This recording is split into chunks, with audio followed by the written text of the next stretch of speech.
Okay guys, the first step is to draw your mark on your cast, similar to what we did today for the bleaching models, at 5 millimeters around the cast. Okay, so you need to draw that first. Then you're gonna light your Bunsen burner. Then you're gonna put Vaseline on your fingers and slightly just cover the cast. It's very thin layer. We don't need to see globs of Vaseline, just a thin layer. That's gonna help you separate the material from the model. If you don't do the Vaseline layer, this material could lock onto the model and then you're in trouble and you have to start all over. And nobody wants that.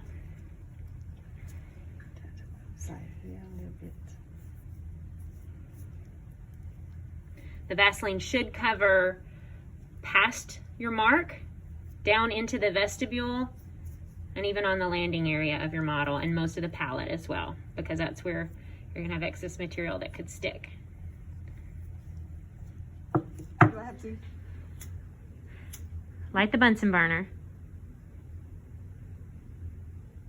safely. Get your hair out of the way. See all those burn marks on the cabinets? That's because people lit the Bunsen burner under the cabinet. Don't be a dummy and do that. Soften the base plate wax over the Bunsen burner until it is flexible enough for you to mold it over your model.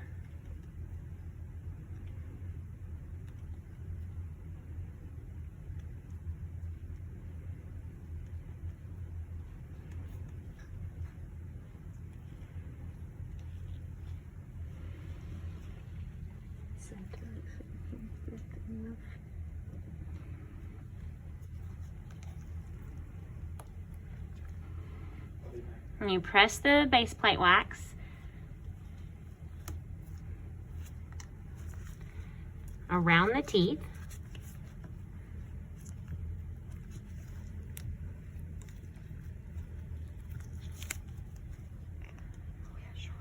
We're short in the front. So if they are short, what do?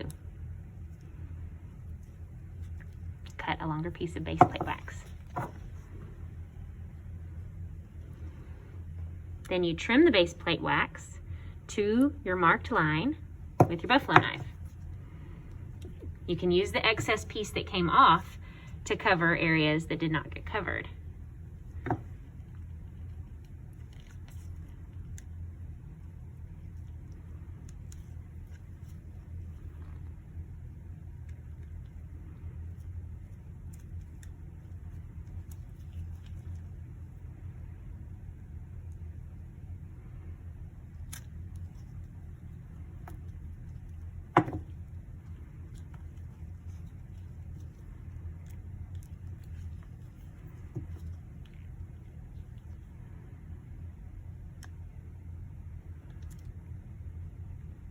To help you cut the base plate wax easier, you can heat the buffalo knife over the flame just a little bit.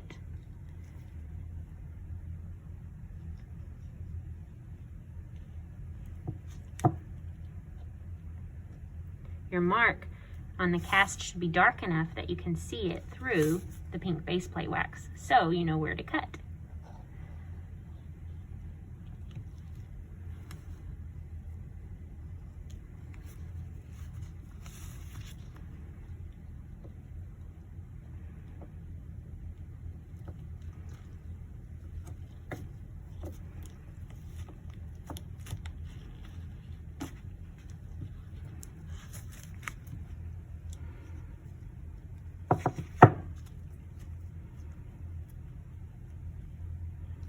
You can use the area that you've cut to patch uncovered spots.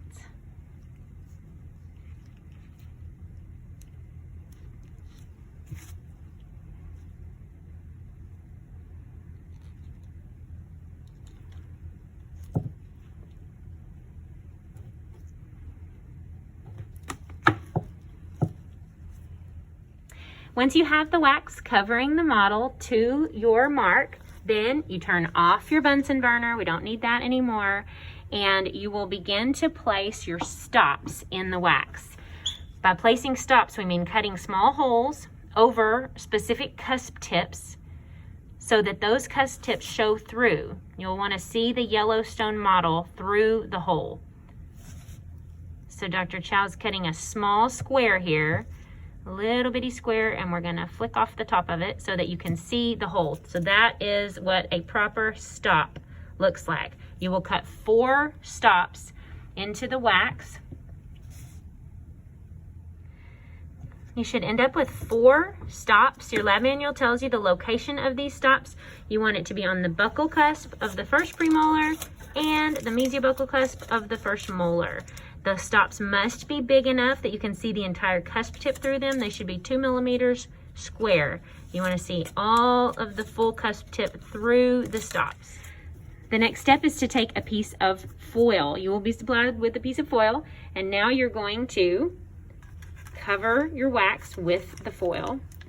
You're adapting the foil over the wax. This foil acts as a separator between the wax and your custom tray material. The reason this is important is that the custom tray material's setting reaction is exothermic. Who can tell me what exothermic means? It means that it will release heat. And what will that do to the wax? You got it, the wax could melt. So this foil allows you to easily remove all of the wax from the inside of the tray without it getting stuck through melting. You will then take your buffalo knife, find the stops. She's feeling where those stops are. You do want the stops to show through. You do cut out the foil into the stop so that you see the cusp tip through the foil. Do this on all 4 of your stops. Level it with the wax. Now we will trim the foil to the level of the wax. The buffalo knife is your best friend today. The final product of the foil should look just like this. You've trimmed off all of the edges right down to your mark. You can see the stops, you can see the holes, and you are ready to start mixing your acrylic. Okay, now you're ready to mix the acrylic with powder and liquid. The powder is in a large canister, and you will measure out 1 scoop into a wax-lined cup that we will give you. This is the cup you need to mix it in. You will throw the cup away. Do not attempt mixing this in a mixing bowl or anything else. We will know if you do. There is a little bitty glass vial that you will use for the liquid. Because that glass vial is so itty bitty, you can use a larger plastic one to transfer it into the tiny glass one. This is your monomer. It's really stinky. So actually, that's equal. Yeah, so you don't have to transfer it. They are equal amounts. The orange plastic measurer is the same as the glass vial. If you had smell-o-vision, you would be able to smell this right now. You're going to use a wooden tongue depressor to mix the material. It starts out very sandy. You'll be mixing it so that you incorporate all of the liquid into the powder.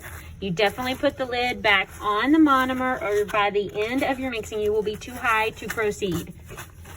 So then you will open it back up periodically to check the texture and see if it has gone from sandy to doughy. Should feel like moldable Play-Doh or bread dough. Until it does, you just let it rest. You will want to put a little bit of Vaseline on your gloves because this material is very sticky. Once it becomes doughy, you will pull it out of the plastic cup in one big lump.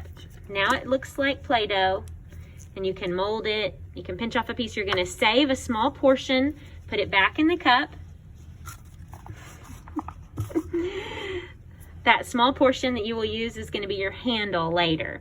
So you can see that we are molding this into kind of a long roll, and then you take that roll and you lay it over your foil lined wax over the teeth, and then you're quickly adapting it over the foil. You want to try to get an even thickness This tray should be about the same thickness all around, and you do want to press it all the way down to the border of the foil so that it covers the area you have marked on your cast.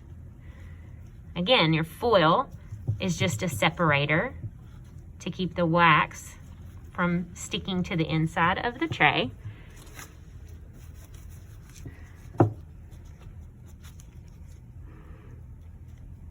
You can see how she's kind of pressing the material down. You don't want to make it too thin, so as you're pressing, you're trying to keep that thickness the same all the way around.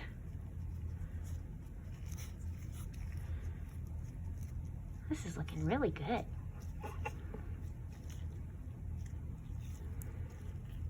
A little bit short here. Yeah, so a little bit short right there. She's got a little wrinkle. This part. So to smooth it out. To smooth it out, when you have an area that is a little thin or overextended or wrinkled, you can dip your finger in a small amount of that smelly monomer, and that will help you adapt the material a little bit better and make it really nice and smooth. This is why we wear gloves today. Now take the rest of your material that you saved in the cup. This will become your handle. You might need to grab it with the tongue depressor. So you're gonna mold it into the small shape of a handle, and you need to, oh, no, I'm narrating the wrong thing. You're gonna repair an area. So she is repairing an area that was not covered with an excess piece of material. So now you guys know how exactly to repair an area that may not be covered. You take the remainder of that and you form it into a handle. We want the handle to come straight out the patient's mouth. So it's not gonna stick, it's not gonna point occlusally, it's gonna point facially. It should be kind of flat, something that your thumb could grab.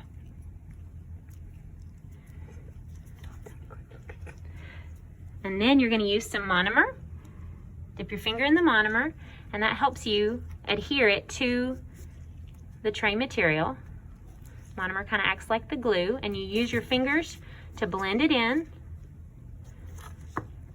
And if you kind of imagine the handles that you have used on all of your alginate impressions, the trays have a handle that you can grab onto to pull the impression material out of the mouth. Use plenty of monomer with your finger to blend that in. That helps it stick to itself. When a handle is too big, it will be heavy and it'll kind of slump down toward the table. If it's too small, you won't be able to use it to grab and pull the impression out. You need to be like Goldilocks and the Three Bears. It's got to be just right. Sometimes the handle will tend to slump because it doesn't have anything to hold it up, so you can support it with your finger until it starts to harden a little bit. When it begins to harden, the material will start to feel warm, and so you'll know that that's that exothermic setting reaction.